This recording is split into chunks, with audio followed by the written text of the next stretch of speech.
नमस्कार मित्रांनो. तर आजच्या या थरारक भागामध्ये आपले स्वागत आहे. तर मित्रांनो, आज या मालिकेमध्ये खूप काही असे घडणार आहे ज्याचा तुम्ही विचार पण केला नव्हता.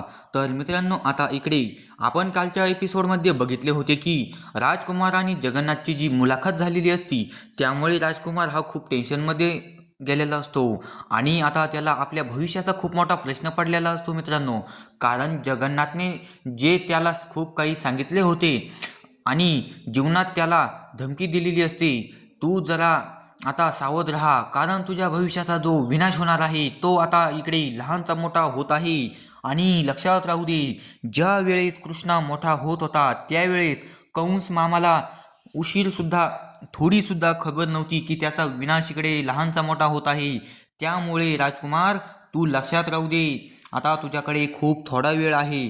आणि तेवढं बोलून जगन्नाथ तिथून निघून गेलेला असतो मित्रांनो. आणि मित्रांनो, इकडे तर आजच्या भागामध्ये आपण बघणार आहोत नेमकं यापुढं काय घडणार आहे. तर आज आपण पूर्णपणे बघणार आहोत.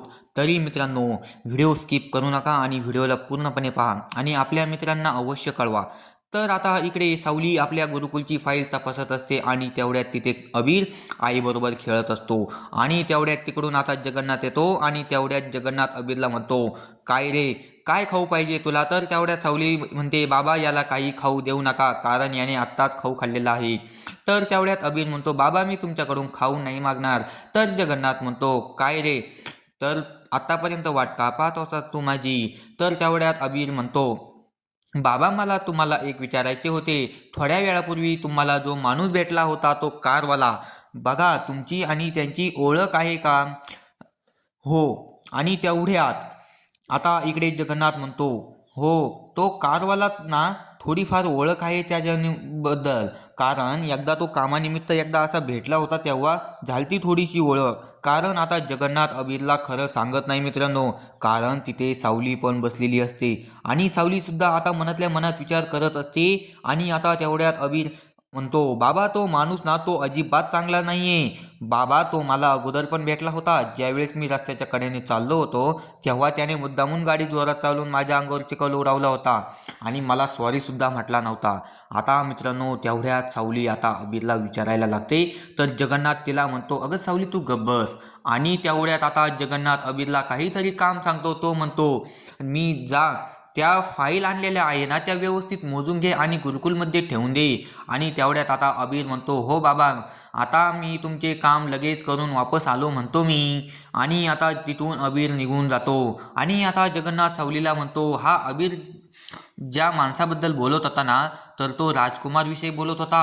आणि आता सावली म्हणते, हे राजकुमार सर इकडे कशाला आले होते? आणि मी त्यांना आता इकडे राजकुमार एकदा घराच्या बाहेर खूप टेन्शनमध्ये विचार करत उभा असतो मित्रांनो. आणि तो त्याचा हात बघत असतो की त्याला अबीरनं कसं चावलेलं असतं. आता हाताला तो आता जगन्नाथने सांगितलेल्या सर्व गोष्टींचा विचार करत उभा असतो. आणि मित्रांनो, तेवढ्यात आता तिकडून मोनिका येते आणि ती म्हणते, काय रे, तुला काही भूतबीत शिरलं की काय अंगात? एवढी रात्र झाली आणि तू इथे काय करत आहेस? तू धड पूर्ण जेवण पण नाही केलं. आणि मोनिका म्हणते पुन्हा, आणि तुझं नेमकं काय चाललंय? तू नीट जेवला पण नाही आणि मला दिवसभरातून एक सुद्धा कॉल केला नाहीस आणि इथे एकटा उभा येऊन का राहिलास? आणि मित्रांनो, आता मोनिका त्याला एवढं काही ओरडते, पण तो राजकुमार तिच्याकडे सुद्धा लक्ष देत नाही. तो त्याच्याच गुणगुणीत असतो मित्रांनो. आणि तेवढ्यात मोनिका इकडे तर खेकळते. तर तो लगेच तिच्याकडे बघतो आणि म्हणतो, आणि असंच. आणि आता मोनिका म्हणते, तू आणि इथे असंच उभा राहणार?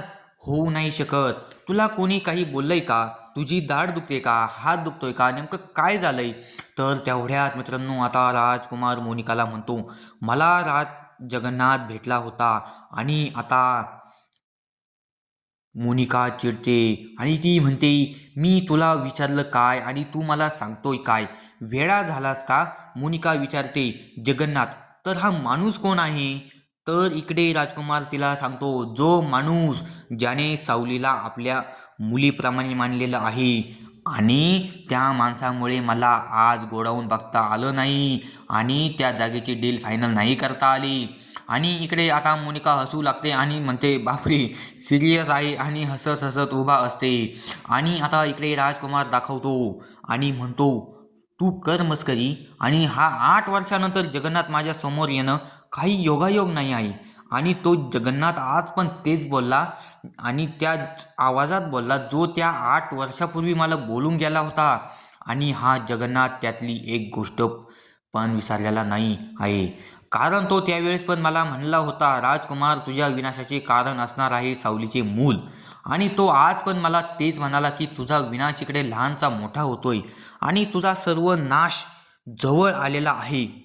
आणि आता इकडे मोनिका पुन्हा हसत हसत म्हणते, आणि तू आता त्यांच्या बोलण्याला घाबरायला लागलास, तू घाबरतोय. अरे तुला माहीत आहे का तू कोण आहे? तू राजकुमार मिंदळे आहेस. आणि तू त्यांच्या बोलण्यावर लक्ष देतोय की थोडं ज्योतिषी आहे ते थोडे त्यांच्या बोलण्यावर लक्ष द्यायला. आणि मोनिका मित्रांनो तिथून हसत हसत निघून जाते. आणि इकडे राजकुमार मोठ्याने ओरडून सांगतो की हा तो ज्योतिषीच आहे. मोनिका ज्योतिषी आणि मित्रांनो आता इकडे सावली या सर्व विषयाबाबत आपल्या बाबांशी चर्चा करत असते आणि ती म्हणते, बाबा मला खूप भीती वाटत आहे. आज राजकुमार समोर आलेले आहे.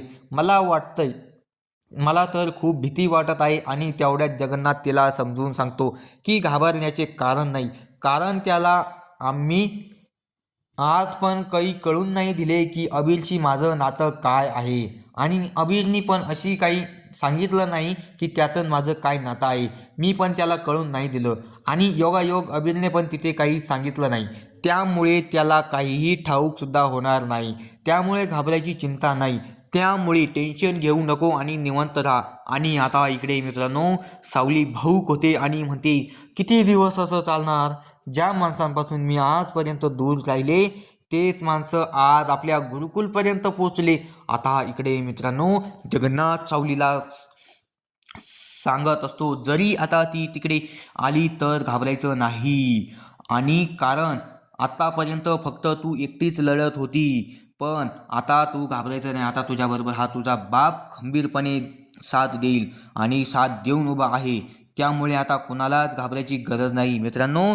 पण आता इकडे सावली बराच वेळ जगन्नाथला म्हणते, बाबा मला त्याचं टेन्शन नाही, मला तर आता दुसरंच टेन्शन येऊ राहिलंय की हा राजकुमार सर इकडे कशाला आला होता आणि कशाला आला असेल. यांना आपल्या गुरुकुलची जागा तर हवी नसेल ना.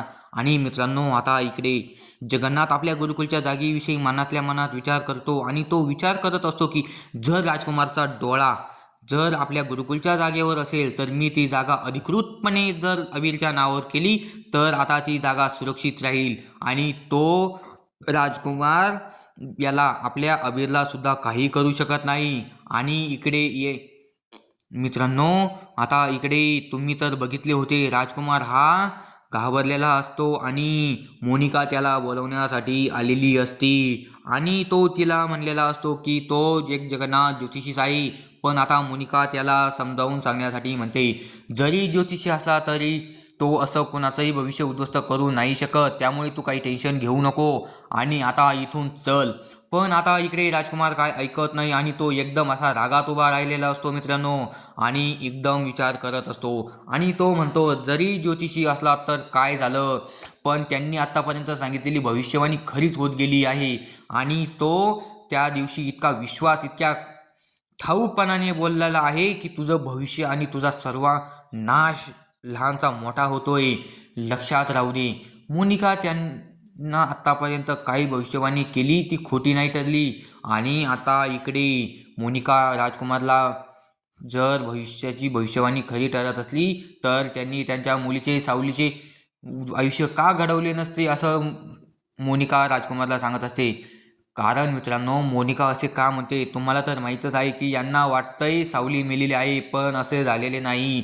त्यामुळे मोनिका राजकुमारला समजावून सांगण्यासाठी असे म्हणत असतील असं. आणि आता इकडे मोनिका पुन्हा म्हणते, अरे ती तुझी जी मागची दुश्मनी आहे ना त्यामुळे तो तुला घाबरण्याचा प्रयत्न करत असन आणि लुक ॲट यू, तू आता घाबरत आहे.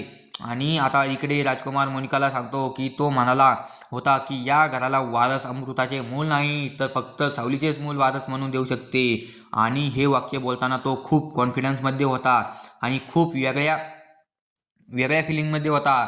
आणि आता मित्रांनो, इकडे मोनिका त्याला समजावण्यासाठी म्हणते की असं कोणीही तुझं भविष्यावर उद्ध्वस्त करू शकत नाही.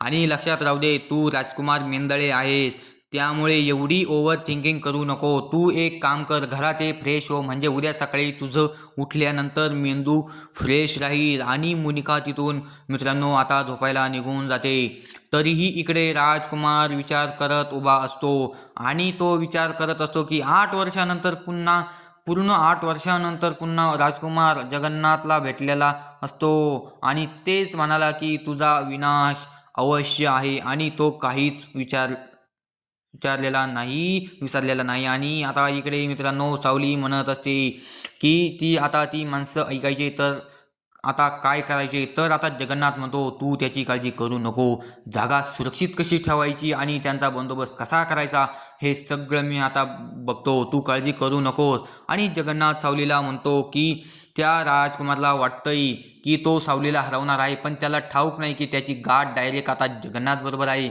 आणि जगन्नाथ सावलीला म्हणतो, आता तू काही काळजी करू नको. आणि मित्रांनो आता तो म्हणतो, तू फक्त आता अभिरची काळजी घे, त्या राजकुमारकडे बघण्यासाठी मी समर्थ आहे. आणि मित्रांनो आता इकडे ओवी आपल्या घरामध्ये बसल्या बसल्या जे कालच्या क्लासमध्ये झालेले होते ते सावलीना जे काही शिकवले होते त्याची रिव्हिजन करत असते. आणि ती आपले पुस्तक बघून वाचत असते की शुद्ध स्वर हे 7 असतात. आणि तिला वाटतं की शुद्ध स्वर 7 नाही तर 8 असतील. तर ती मनातल्या मनात विचार करते आणि म्हणते, तर उद्या मॅडमला नक्कीच विचारू याबद्दल. आणि मित्रांनो आता इकडे तेवढ्यात सारंग रूमकडे येत असतो आणि तो फोनवर बोलत असताना ओवीला सारंगचा आवाज येतो. तर तेवढ्यात ती तिच्या हातातले पुस्तक आपले बेडवर लपवते आणि तेवढ्यात आता सारंग आतमध्ये येतो. आता इकडे ओवी लगेच सारंगच्या गळ्यात पडते आणि हसत हसत बाबा म्हणते. तर तेवढ्यात सारंग आपला कॉल बंद करतो आणि ओवीला म्हणतो की तू एवढी खुश असली तर मला पण टेन्शन येतं. आणि ओवी म्हणते, काय नाही रे, काय नाही झालं असंच. आणि सारंग तिला विचारू लागतो, तू अशीच खुश नसणार आहे, तुला कोणीतरी भेटलं होतं का, सांग, तुला कोणीतरी काहीतरी गिफ्ट दिले का, सरप्राईज दिले का. आणि ओवी म्हणते, आता यामधलं मला कोणीच काही नाही दिलेलं आणि मला कोणीच भेटलं नाही. आणि ती म्हणते, ज्यावेळेस मी दुपारी झोपले होते ना त्यावेळेस मला छान असं स्वप्न पडलं होतं आणि स्वप्नामध्ये मी गाणं शिकत होते आणि खूप वेळ गाणं गात होते, खूप छान वाटले. घरात मला गायला बंदी आहे ना, त्यामुळे स्वप्नामध्ये मी गाणं गाऊ शकते. आणि स्वप्नात गाणं गायल्यानंतर तू आजीला किंवा मला तू किंवा आजी मला ओरडू पण शकत नाही. आणि आता इकडे मित्रांनो सारंग ओवीला म्हणतो, बाळ हे बघ, हीच तुझी जी इच्छा आहे ती मी पूर्ण नाही करू शकत. जगातील बाकीची कोणती पण गोष्ट सांग, मी तुला आत्ता लगेच आणून देतो, पण ही गोष्ट मी तुझ्यासाठी नाही करू शकत. आणि आता ओवी म्हणते, नक्की, तर विचारू. तर सारंग म्हणतो, हो, काही पण विचार. तर ओवी सारंगला म्हणते, आपण त्या दिवशी आईस्क्रीम खाल्ली होती, आठवतंय ना, तर आज पण मला तशीच आईस्क्रीम खायची आहे. तर सारंग म्हणतो, सांग कोणत्या फ्लेवरची घेऊन येऊ. तर तेवढ्यात आता इकडे ओवी विचारात पडते आणि सावलीला गाण्याच्या क्लासमध्ये जे सांगितलं होतं ते तिला आठवू लागतं मित्रांनो आता. कारण सावलीने सांगितलेलं होतं, विद्यार्थ्यांनो आता उन्हाळा वाढत आहे, त्यामुळे फ्रीजमधले गार पाणी प्यायचे टाळा आणि आपले शरीर खराब होऊ शकते त्यामुळे माठातलं थंड पाणी प्यायचं. आणि उन्हाळ्यात बाहेरील उघड्यावरील आईस्क्रीम खाऊ नका, कारण त्याने आजार होऊ शकतात. तर हे सर्व आता ओवीला आठवू लागते आणि ती सारंगला म्हणते, बाबा नको नको, मला आईस्क्रीम नाही खायची आहे. आणि सारंग म्हणतो, तू तर आत्ताच म्हणाली ना. तर ओवी म्हणते, नाही नाही, अरे उन्हाळा आहे ना त्यामुळे मला असे वाटले, पण आईस्क्रीम खाल्ल्यानंतर माझा घसा बसेल. पण आता सारंग म्हणतो, तुला थोडं गाणं गायचं आहे. पण आता इकडे ओवी म्हणते, मी स्वप्नात गाणं गाऊ का. पण सारंग म्हणतो, हो, स्वप्नात गाणं गा, पण इकडे आजीला कळवून देऊ नको, म्हणजे झालं. आणि आईस्क्रीम खाल्ल्यानंतर जर घसा बसला तर स्वप्नात गाणं गाऊ नाही शकत, असं ओवी म्हणते, त्यामुळे आईस्क्रीम नाही खायची.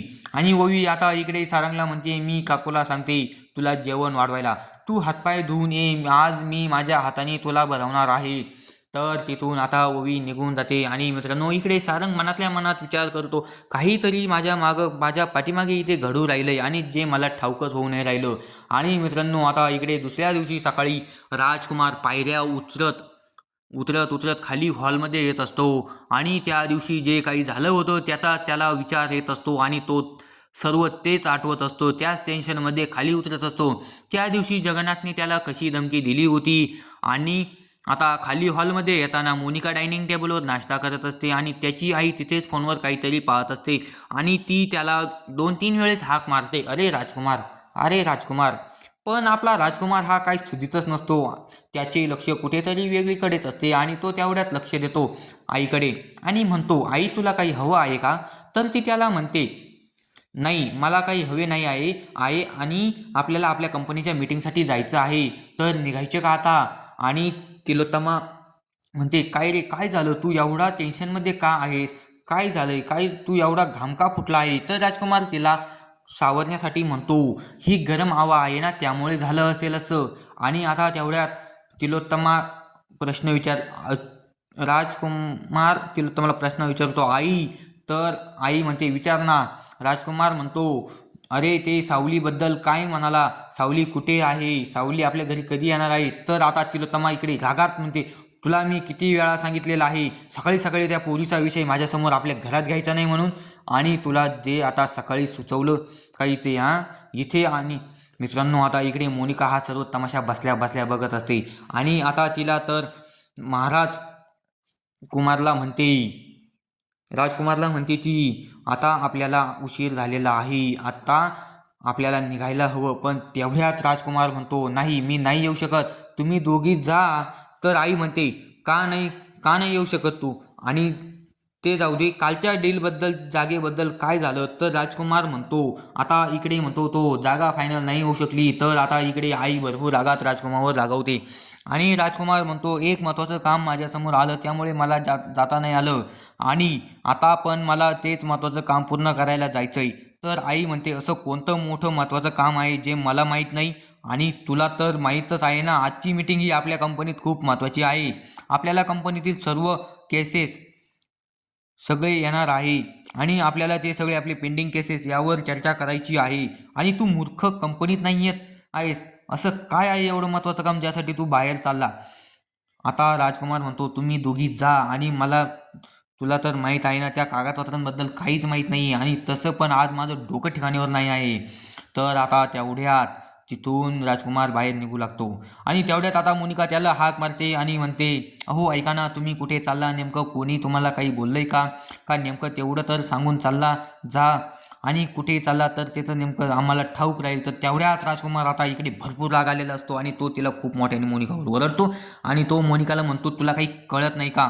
आणि आता तेवढ्यात आई म्हणते, अरे राजकुमार ओरडू नकोस. तर तो आईला म्हणतो, हिला काही कळत नाही का? बाहेर जाणाऱ्या माणसाला हाक मारते ही, आता ही काय लहान आहे का? हिला काही कळत नाही का?